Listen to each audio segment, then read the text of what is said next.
warahmatullahi wabarakatuh. Bapak Ibu dosen dan penguji yang saya muliakan, perkenalkan nama saya Muhammad, nomor induk 24022022931. Saya bertugas di Yayasan Pendidikan Ibadah Desa Binjai dan hari ini saya salah satu mahasiswa PPG Bet 1 di LPTK UIN Araniri Banda Aceh. Di hari Jumat yang mulia ini, tepatnya tanggal 9 Mei 2025, saya akan melakukan praktek pembelajaran di MTS Yayasan Pendidikan Ibadah di semester genap di kelas 7 Yayasan Pendidikan Ibadah dengan tema sholat fardu, jamak dan qashar. Hal ini saya perbuat untuk memenuhi uji kinerja PPG Bet 1 di LPTK UIN Araniri Banda Aceh. Untuk itu mari kita saksikan video pembelajaran ini, semoga bermanfaat bagi kita semua. Terima kasih. Assalamualaikum warahmatullahi wabarakatuh. Assalamualaikum warahmatullahi wabarakatuh. Waalaikumsalam warahmatullahi wabarakatuh. Apa kabar anak-anak sekalian? Sehat semua? Sehat? Sehat. Alhamdulillah. Gimana tadi perjalanan ke sekolah? Aman? Aman. Sudah sarapan dari rumah? Sudah. Alhamdulillah kalau gitu ya. Baik anak-anak, sebelum kita mulai pelajaran kita pada hari ini, mari kita berdoa untuk mendapatkan berkah atau ridho dari Allah Subhanahu wa taala. Untuk itu kita pintakan kepada teman kita yang paling cantik untuk membawakan atau memimpin doa pada hari ini. Pada teman kita Aira kita persilahkan. Nak, silakan nak. Sini nak ya. Yuk, angkat tangannya ya, kita berdoa sama-sama. Silakan. Sebelum kita memulai pelajaran hari ini, baiknya kita berdoa. Doa dimulai. Bismillahirrahmanirrahim. Raditu billahi rabba wa bil islami dina wa bi Muhammadin nabiyya wa rasulah. Rabbil zidni ilma warzuqni fahma wa amalan sholihan. Rabbana atina fid dunya hasanah wa fil akhirati hasanah wa qina adzabannar. Amin. Silakan. Terima kasih nak ya. Mudah-mudahan dengan doa yang kita panjatkan tadi, segala pelajaran atau ilmu yang kita dapat hari ini dapat kita amalkan dalam kehidupan kita sehari-hari. Oke, sebelum kita mulai, Bapak ingin mengecek kehadiran dari teman-teman kita semua. Atau ada yang hadir atau yang tidak. Jadi nanti kalau Bapak panggil, jawab hadir ya nak ya. Ya Pak. Oke, kita mulai. Yang pertama, Adelia Saputri, Muhammad Khairul Azam, Muhammad Hafiz, Muhammad Rafi Rahman, Muhammad Yudi. Hadir, Pak. Oke ya. Sebelum kita masuk ke tema, mari sama kita menyanyikan lagu wajib nasional. Hari ini kita ambil salah satu judul lagunya, yaitu Garuda Pancasila. Hafal semua? Oke, sobat silat berdiri di kursinya, di bangkunya masing-masing. Kita nyanyikan lagu Garuda Pancasila. Oke, siap? 1, 2, 3. Garuda Pancasila, akulah tunggu. Rakyat proklamasi,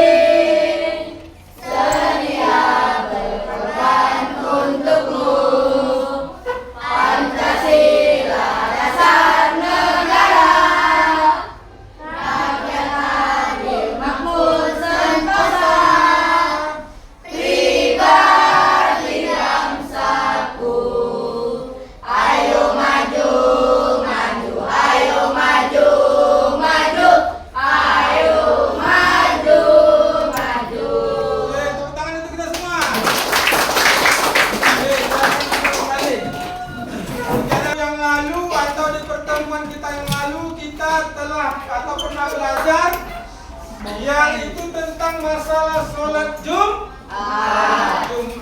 Yang mana kita ketahui sholat Jumat semalam adalah sholat yang diwajibkan untuk laki dan sunnah untuk perempuan. Kemarin juga kita bahas masalah syarat-syarat sholat Jumat, sunnah-sunnah yang dilakukan sebelum melaksanakan sholat Jumat, bahkan hal-hal yang berkaitan dengan sholat Jumat tersebut. Kemarin juga kita pelajari tentang masalah khutbah Jumat, syarat-syarat khutbah Jumat dan lain-lain sebagainya. Dan alhamdulillah kita telah memahami semua tentang masalah-masalah yang ada di sholat Jumat tersebut. Dan hari ini yang akan kita bahas adalah materi selanjutnya yang ada di bab 5, yaitu tentang sholat jamak dan sholat qasar atau sholat jamak qasar. Pernah dengar nggak sholat jamak qasar? Kira-kira pernah dengar nggak? Jadi sebelum kita bahas lebih jauh, Bapak terangkan sedikit tentang sholat jamak qasar ini adalah tentang keringanan yang diberikan oleh Islam. Keringanan yang diberikan oleh agama kita, yaitu agama Islam, tentang bagaimana kita dapat melaksanakan sholat walaupun kita dalam perjalanan yang jauh atau dalam keadaan sakit. Jadi agama kita Islam memberikan namanya rukhsah, yaitu keringanan. Jadi umpamanya kita dalam perjalanan yang cukup jauh, contoh dari sini kita umpamanya ke Medan, kita itu umpamanya naik angkot atau angkutan umum atau kita naik bus, di mana ketika dalam perjalanan tadi mungkin azan telah berkumandang, maka kita niatkan dalam hati kita bahwasanya kita menjamak sholat kita. Bagaimana bentuk jamak tersebut? Jamak tersebut adalah boleh sholat-sholat yang ditentukan dalam syariat itu dijamak atau dikumpulkan dalam satu waktu. Contohnya sholat zuhur dan sholat asar boleh dikumpulkan dalam satu waktu. Sholat zuhur dikumpulkan dengan sholat asar, dikerjakan di waktu asar boleh, atau sebaliknya.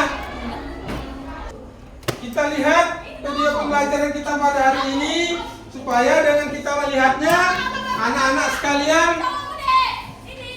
dapat mengambil atau mengamati daripada video yang kita saksikan. Perhatikan ke depan anak-anak ya. Perhatikan. Ini kalau kita umpamanya dalam perjalanan tentunya kita memakai kendaraan. Contohnya boleh dia naik pesawat atau apa lagi? Atau kereta api. Perhatikan ya. Bisa dia naik pesawat seperti ini. Umpamanya dalam perjalanan jauh yang tidak mungkin, istilahnya kita minta sama pilotnya, Pak pilot berhenti sebentar, aku mau sholat. Tidak mungkin. Jadi otomatis kita niatkan dalam hati kita, umpamanya di pesawat itu kita tidak bisa sholat, kita niatkan untuk menjamak sholat kita menjadi satu waktu antara dua sholat yang ada waktunya terdekat. Kemudian ketika naik kereta api, mungkin kereta apinya agak sempit, tidak memungkinkan juga nanti kita untuk melaksanakan sholat di dalamnya. Kemudian begitu juga dengan bus. Di bus ini otomatis agak susah untuk melaksanakan sholat. Jadi kita tunggu berhenti atau tempat berhentinya. Kalau perjalanan kita masih panjang, contoh kita mau ke Pekanbaru, jam sudah menunjukkan jam 2, sudah masuk waktu zuhur. Akan tetapi kita takut nanti asar, kita tidak bisa untuk melaksanakan sholat asar, maka boleh sholat asar dikerjakan di waktu zuhur tersebut dengan niat-niat nanti yang akan kita bahas di bab selanjutnya. Kemudian perjalanan selanjutnya nanti, atau di zaman dulu orang naik onta, sekarang udah nggak ada lagi ya, atau naik kendaraan yang ada di air seperti bot, kapal dan lain-lain sebagainya. Bahkan kendaraan pribadi sekalipun. Mungkin kalian punya kendaraan pribadi, akan tetapi karena jarak yang sangat jauh, takut terganggu perjalanan, ini hal-hal yang boleh kita lakukan untuk menjamak atau mengqashar sholat kita. Ini perhatian. Ini ada sedikit video pendeknya. Lebih tinggi badan. Berapa kilometernya? Umpamanya kita dari Tebing ke Medan. Enak lagi ya.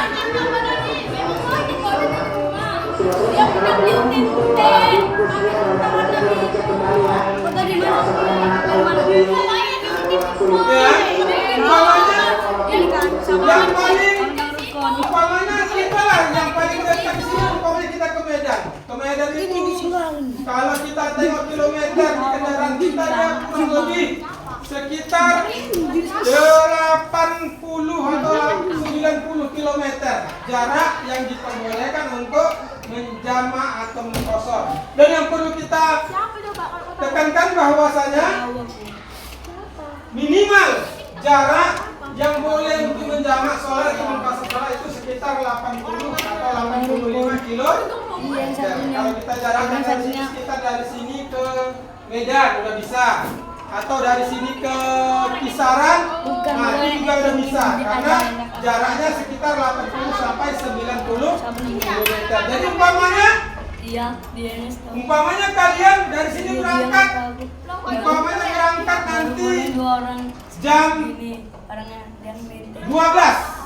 jam 12. Jadi dalam perjalanan yang cukup jauh, kurang lebih perjalanan 2 jam, kalian takut sholatnya rumahnya ditinggal atau tidak bisa melaksanakan sholat di waktu zuhur, boleh kalian laksanakan di waktu asar ataupun sebaliknya. Ya. Kemudian sampai situ ada kira-kira pertanyaan? Ada yang mau bertanya kira-kira? Coba. Ya.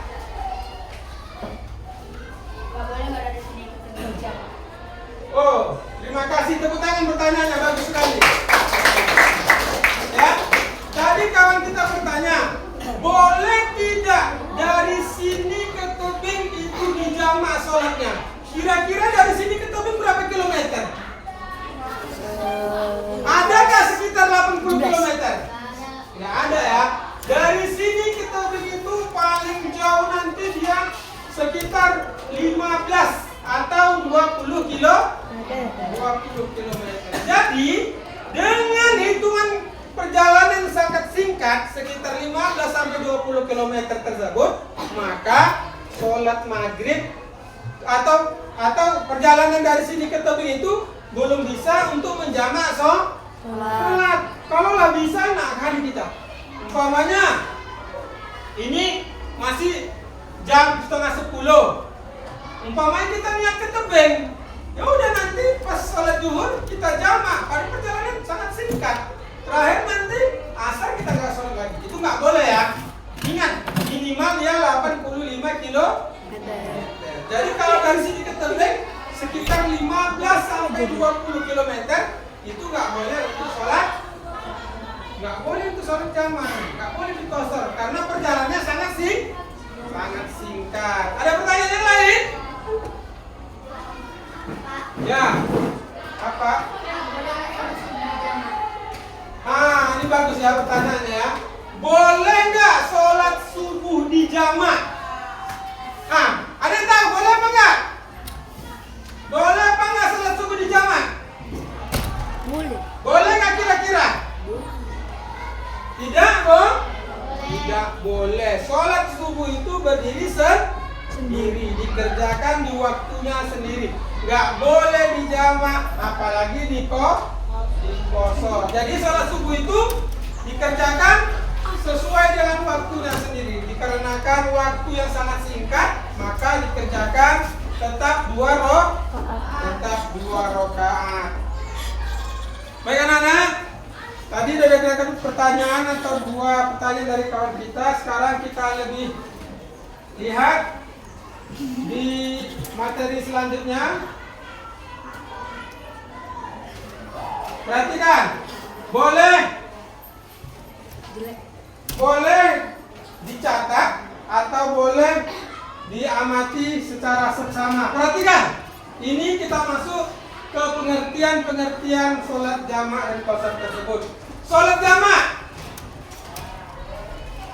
jamak adalah menggabungkan dua sholat fardu dalam satu waktu.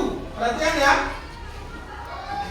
menggabungkan dua sholat fardu dalam satu waktu yang diperbolehkan terutama bagi orang-orang yang sedang dalam perjalanan atau musafir atau memiliki uzur lain seperti sakit atau keadaan cuaca yang tak mendukung. Jadi dua sholat fardu yang boleh dijamak itu bagaimana?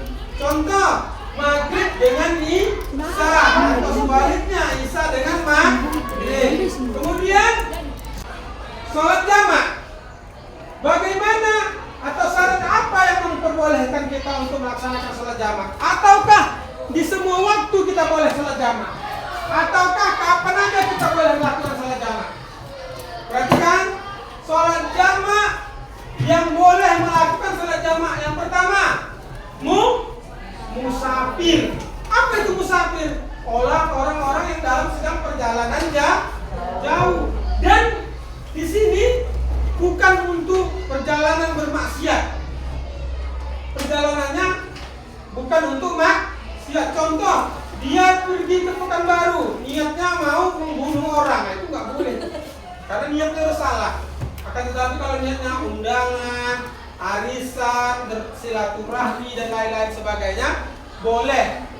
Niatkan nanti kita menjamak sholat. Kemudian sakit atau uzur. Orang yang sedang sakit parah atau uzur yang tak mungkin dia mampu melaksanakan sholat tepat pada waktunya, ketika ada kerendangan terhadap dia sedikit, boleh dia melaksanakan sholat jamak ini. Boleh dia melakukan sholat jamak atau jamak kosor. Jadi di sini poin yang kedua, sakit atau uzur. Lihat situasinya. Kemudian cuaca buruk. Contoh, tapi kalau cuma gerimis nggak bisa. Umpamanya badai, seperti halnya ada puting beliung, badai yang sangat besar, hujan yang mungkin banjir di tempat kita, yang mungkin kira-kira dengan cuaca tersebut kita susah untuk melaksanakan sholat. Nah, jadi di sini boleh kita menjamak sholat, ya, boleh menjamak sholat. Kemudian kita berniat sholat jamak dengan baik dan benar dan tata cara yang benar. Jangan asal-asalan. Makanya alhamdulillah kita di sekolah yang kita banggakan ini kita belajar yang namanya ilmu fikih. Kita belajar bagaimana cara melaksanakan sholat jamak tersebut. Masing-masing kan? Oke, tadi ini kelompok mawar. Ini kelompok melati. Ini kelompok anggrek. Hah? Ini kelompok anggrek, itu kelompok matahari. Nampak mataharinya silo nggak? Silo ya mataharinya ya. Perhatikan, ini ada Bapak kasih tugas. Nanti buat nama kelompoknya masing-masing. Kemudian anggota kelompoknya buat di sebelahnya. Ya? Buat di sebelahnya. Ada tugasnya yang pertama, kalian bukan kelompok diskusikan materi-materi yang telah kita pelajari pada hari ini, mulai dari A sampai Z tadi. Perhatikan masing-masing. Kemudian perhatikan poin pertama itu. Perhatikan poin pertama. Apa yang dimaksud dengan salat jamak? Nah, tadi kita terangkan melalui poin-poinnya. Kemudian apa yang dimaksud dengan salat qashar? Apa syarat-syarat salat jamak dan salat qashar? Apa yang dimaksud salat jamak dan salat qashar?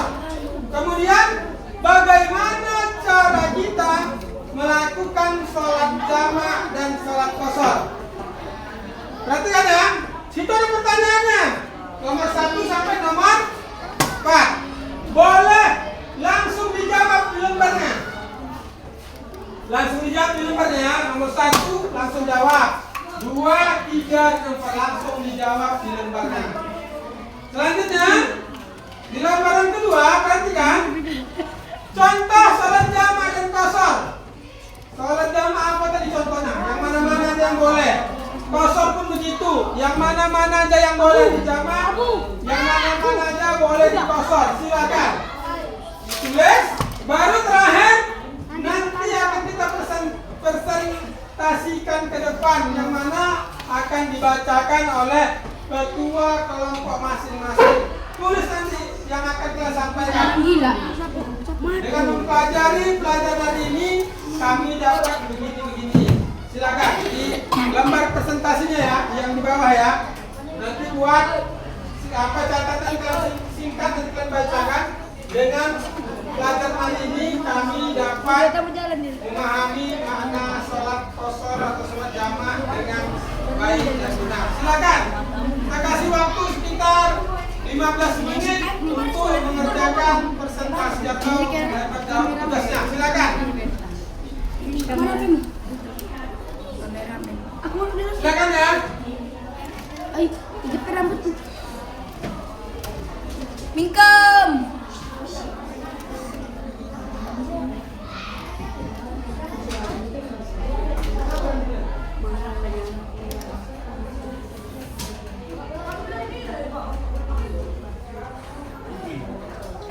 Kalau ada yang kurang paham, boleh ditanya, boleh didiskusikan sama kawan masing-masing. Nama kelompoknya jangan lupa, ketua kelompoknya nanti boleh apa ya?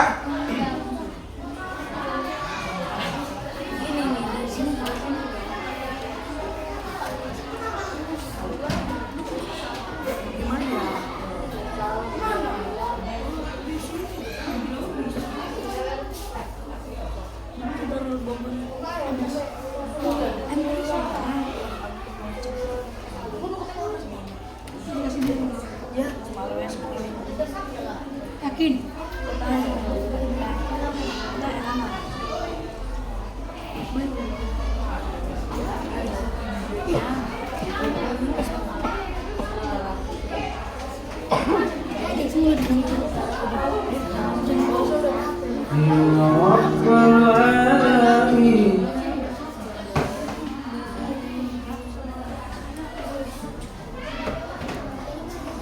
Yang mana?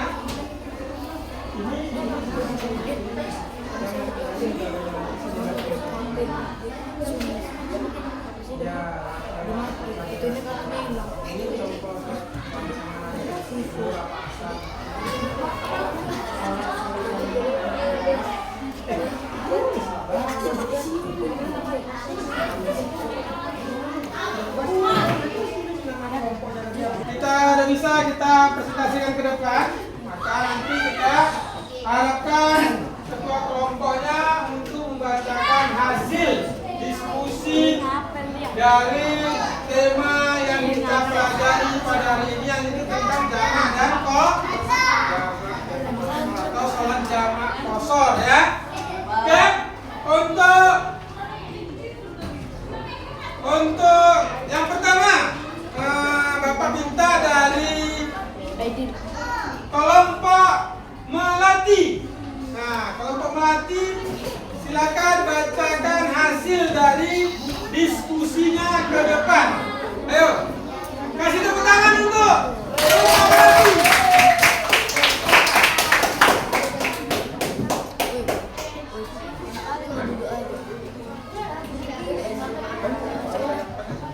Perhatikan ya.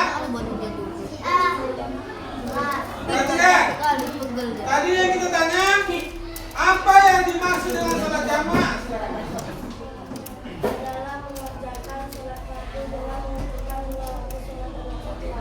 Oke, betul ya. Kemudian, apa yang dimaksud dengan sholat qashar?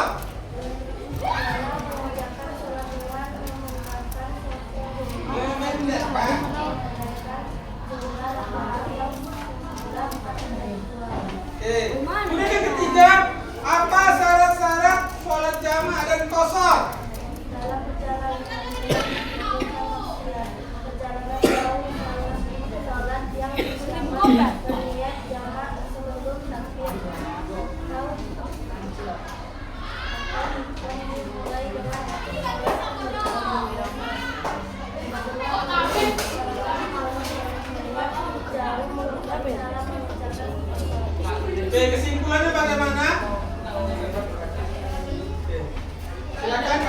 kesimpulannya. Silakan dengarkan masing-masing ya, dengarkan baik ya kesimpulannya.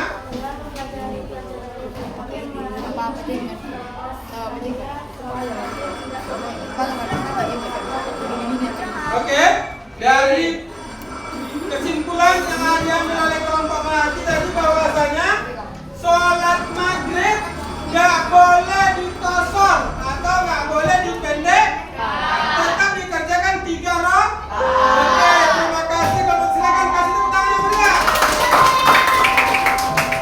Selanjutnya Anggrek, ya kasih tepuk tangan Anggrek. Ya, perhatikan sama-sama. Pertanyaan pertama, apa tadi yang dimaksud dengan sholat jamaah?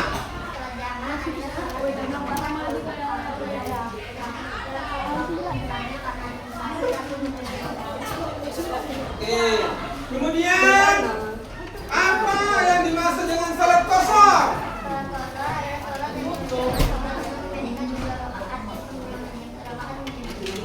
Dan yang terakhir, bagaimana cara melakukan sholat jamaah dan qashar?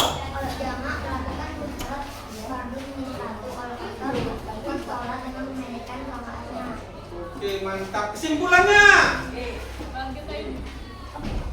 Kesimpulannya, sholat subuh tidak boleh dijamak. Kita harus tahu sholat jamak. Oke, kasih tepuk tangan Bapak Anggrek yang meriah. Ya, alhamdulillah ya.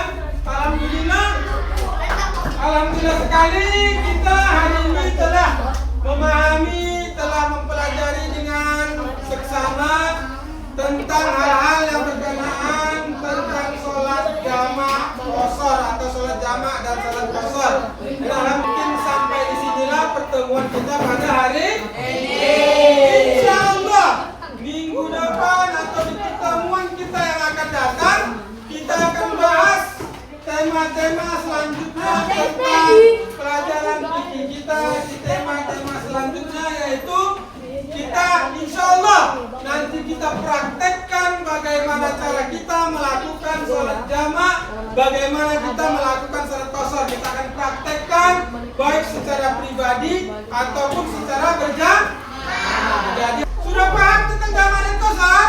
Sudah tahu jarak berapa yang kita lakukan untuk mengqashar atau menjamak sholat? Sudah tahu keadaan-keadaan yang kita perlukan untuk menjamak atau mengqashar sholat? Oke, jadi sebelum kita tutup, mari kita sama-sama membacakan surah Al-Fatihah untuk orang-orang yang kita cintai, yang orang-orang yang kita kasih. Oke, sebelum kita tutup pelajaran ini, mari kita niatkan, kita hadiahkan surah Al-Fatihah untuk orang-orang yang kita cinta. Mudah-mudahan dengan bacaan kita mendapatkan berkah dari pelajaran kita hari ini. Al-Fatihah. A'udzubillahi minasyaitonirrajim. Bismillahirrahmanirrahim. Ghairil maghdubi 'alaihim waladdallin. Amin. Ya anak-anak, mungkin sampai sini pertemuan kita hari ini. Mudah-mudahan kita selalu diberi kesehatan, diberi kekuatan untuk ikut pelajaran-pelajaran selanjutnya, dan insya Allah dapat kita amalkan dalam kehidupan kita sehari-hari. Jadi mohon maaf